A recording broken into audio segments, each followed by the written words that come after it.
अस्सलाम वालेकुम क्लास। उम्मीद है आप लोग ठीक ठाक होंगे। आप लोगों ने परसों का लेक्चर जो है वो बहुत गौर से सुना होगा। आप लोगों की तरफ से वैसे कोई क्वेश्चन तो नहीं पूछा गया। इट्स मीन कि सब आप सबको वो तमाम टॉपिक जो था वो क्लियर था, लेकिन फिर भी अगर किसी को कोई कन्फ्यूजन हो मोस्ट वेलकम, आप मुझसे पूछ सकते हैं। और बेहतर है कि आप लोग ज़रा गौर से तवज्जो से सुने, क्योंकि अगर आप लोग क्वेश्चंस करेंगे तभी मुझे भी अंदाज़ा होगा कि किस हद तक आपको क्लियर है। अच्छा, आज हम आगे जो है वो कंटिन्यू करते हैं। हम लोगों ने फर्स्ट 10 डेफिनेशंस जो थी उनको डिस्कस कर लिया था। आज हम 11 से स्टार्ट करेंगे। नंबर 11 पे हमारे पास चैप्टर नंबर जो 5 है, which is about depreciation. Number 11 पे इसकी डेफिनेशन है which is market price of an acid. यानी market price of an acid क्या होगी? एक ऐसी प्राइस, वो कीमत कि जिस पे कि किसी भी एसिड को मार्केट पे सेल आउट मार्केट में बेचा जा सके, वो उसकी सेल प्राइस कहलाती है। जैसे फॉर एग्जांपल, अगर आप के पास मशीनरी है, आप मशीनरी को सेल आउट करने जा रहे हैं और आपकी मशीनरी जो है वो 2 लाख की सेल आउट हो रही है, इट्स मीन कि वो जो 2 लाख रुपये है वो उसकी वो प्राइस है कि जो उस जिस पे कि आपने आसानी से मार्केट में उसको बेच दिया है। क्लियर? नेक्स्ट है fixed instalment method of depreciation. Depreciation calculate करने के 2 मेथड्स होते हैं। अब डेप्रिसिएशन क्या है? डेप्रिसिएशन मैंने आपको उस दिन भी बताया था, ये एक एक्सपेंस होता है जो क्या बताता है कि साल में, 1 साल में इस्तेमाल या किस टाइम, जिस टाइम पीरियड में आपने बिज़नेस में, कारोबार में अपने एसेट को लगाया था, इस्तेमाल करने की वजह से ग्रेजुअली जो उसकी वैल्यू में कमी आ रही है ना, जिसको कि आप मोनेटरी टर्म्स में मेजर कर सकते हैं, वो डेप्रिसिएशन कहलाती है।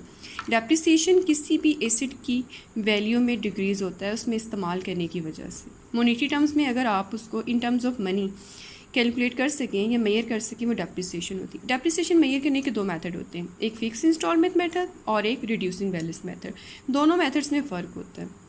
यानी अगर आप पहला मेथड इस्तेमाल कर रहे हैं जो कि फ़िक्स इंस्टॉलमेंट मेथड है, इसको फ़िक्स इंस्टॉलमेंट मेथड भी कहते हैं और इसी को स्ट्रेट लाइन मेथड भी कहते हैं।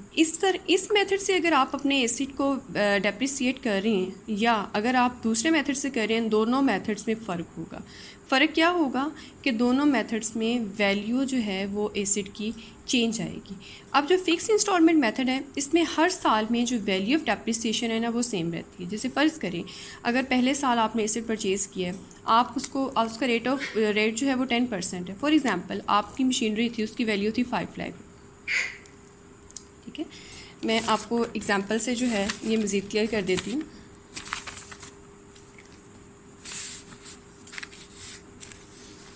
आपने मशीन जो है वो परचेज़ की, इसकी वैल्यू है 5 लाख।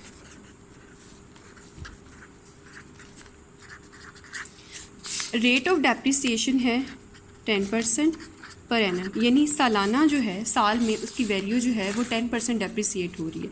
तो अगर आपको ये कहा जाए कि आपने 3 ईयर्स के लिए उसको डेप्रिसिएट करना है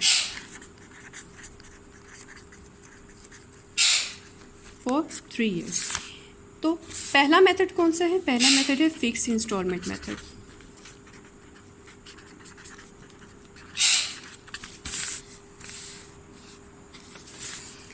अब इसमें जो रेट ऑफ डेप्रिसिएशन है ना, वो 50,000 रहेगा।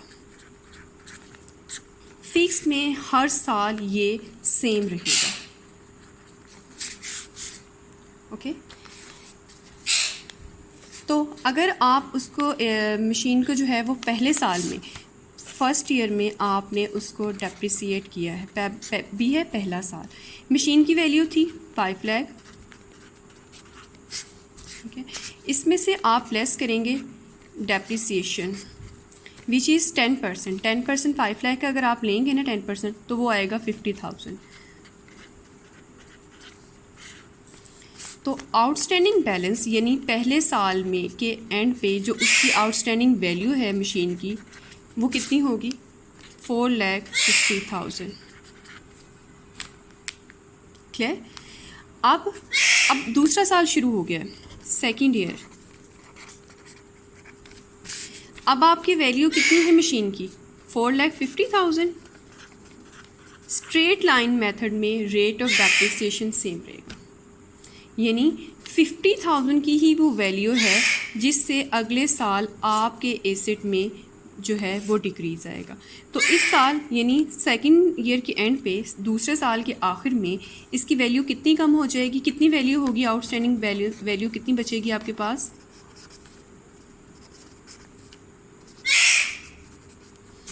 ये होगी आपकी 4 लाख। ओके, मेन चीज़ क्या है यहाँ पे आपकी कि ये जो रेट ऑफ डेप्रिसिएशन है ना, ये सेम रहेगा फिक्स में। क्लियर? उसके बाद आपका है थर्ड ईयर। इस साल भी जो रेट ऑफ डेप्रिसिएशन है ना, वो कितनी रहेगी? 50,000। तो तीसरे साल के आखिर में जो मशीन है उसकी वैल्यू कितनी बच जाएगी? 3,50,000। ये थर्ड ईयर के एंड पे इस एसेट की, आपकी मशीन की वैल्यू है।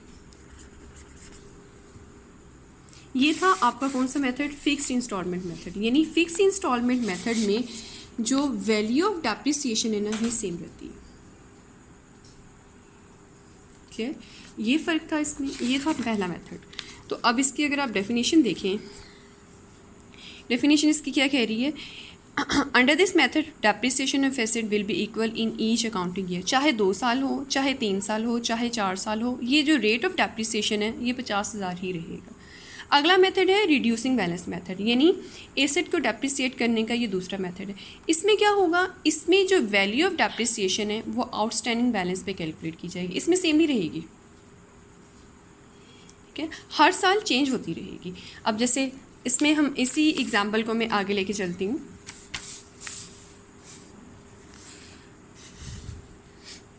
इसी में देखें, आपके पास वैल्यू ऑफ मशीन थी 5 लाख और रेट ऑफ डेप्रिसिएशन था 10%।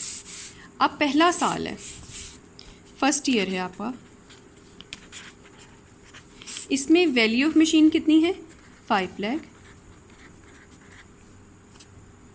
ओके, अब यहाँ पे जो डेप्रिसिएशन होगी, पहले साल तो 10% थी, 50,000 ही आएगा। आपके पास जो आउटस्टैंडिंग बैलेंस है,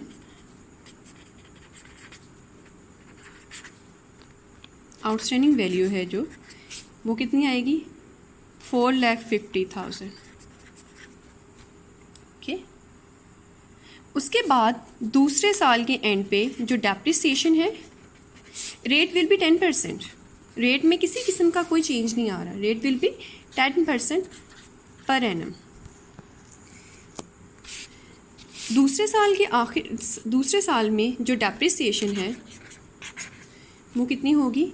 इस पे आपने कैलकुलेट करनी है, आउटस्टैंडिंग बैलेंस पे 10%। तो ये कितना आ जाएगा? 45,000। That will be 45,000.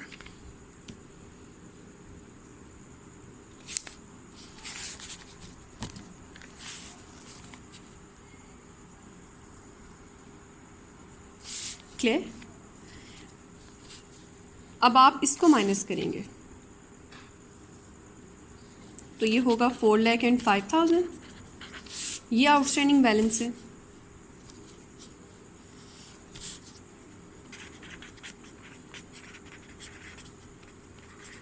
Outstanding value है ये at the end of second year.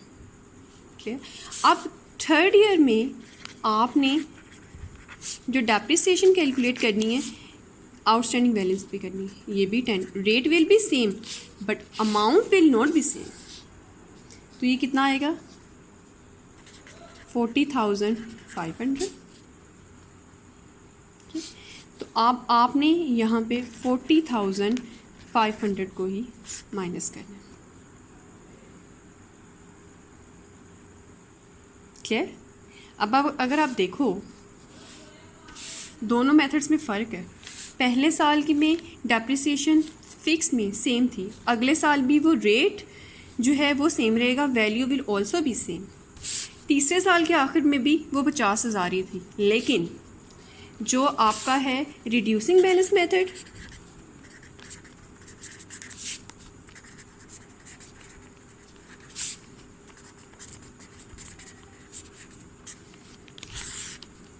उसमें आप हमने सेम एग्जांपल इस्तेमाल की थी, वैल्यू कितनी थी 5 लाख। पहले साल में ज़ाहिर है आपने 10% लेना था, आपने उसकी वैल्यू पे ही माइनस करना था। Depreciation was 50,000। दूसरे साल आपने आउटस्टैंडिंग पे लेनी थी, आउटस्टैंडिंग वैल्यू कितनी आई थी 4,50,000। जब आपने 4,50,000 पे 10% लिया तो 45,000 आया। तीसरे साल 40,500 आया। दोनों मेथड्स में ये फ़र्क है। पहले मेथड में रेट भी सेम, रेट तो ज़ाहिर सेम ही रहेगा, लेकिन वैल्यू हर साल में, चाहे 2 साल है, चाहे 4 साल है, चाहे 10 साल है, वो सेम रहेगी। लेकिन जो दूसरा मेथड है उसमें रेट तो सेम था लेकिन वैल्यू सेम नहीं रहेगी। क्लियर? दोनों मेथड्स आपको होप्स तो क्लियर हो गए होंगे। उसके बाद अगली जो डेप्रिसिएशन है विच इज़ अमाउंट अच्छा, इसकी डेफिनेशन पढ़ लेते हैं। Under this method depreciation is calculated on the book value of an asset. Next है अमोर्टाइजेशन। अमोर्टाइजेशन आपको मालूम है बिजनेस में कई तरह के एसेट्स होते हैं। कुछ एसेट्स होते हैं जो कि टेंजिबल होते हैं और कुछ होते हैं इंटेंजिबल। इंटेंजिबल एसेट्स कौन से होते हैं? जिनकी फ़िज़िकल एग्जिस्टेंस नहीं होती है, जिनको आप फिज़िकली ना देख सकते हो ना आप टच कर सकते हो। इसकी सबसे बड़ी एग्जांपल है गुडविल। गुडविल क्या होती है? किसी भी कारोबार की साख।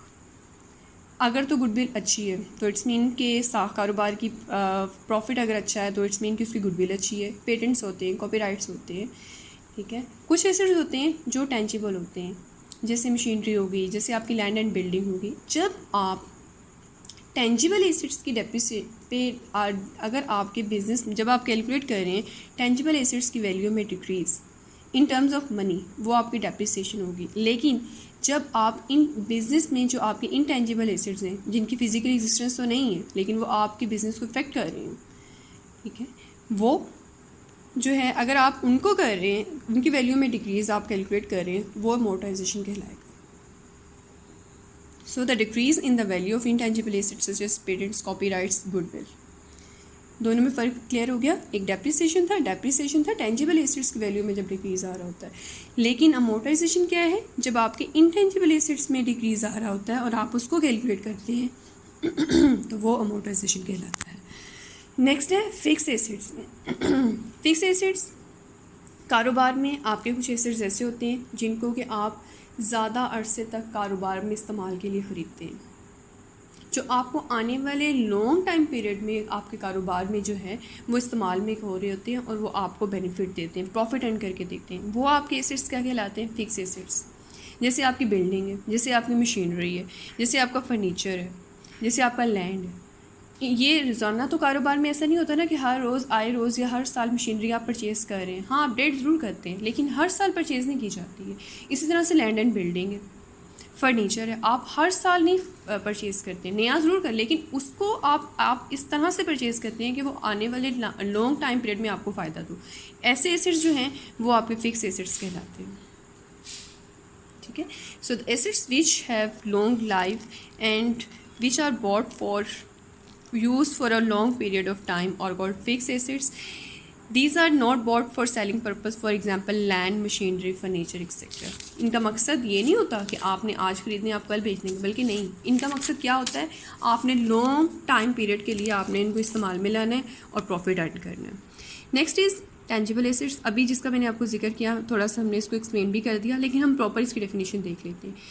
Assets which have physical existence and which can be seen, touched and felt are called tangible assets. For example, building, machinery, furniture, etc. Intangible assets क्या हैं?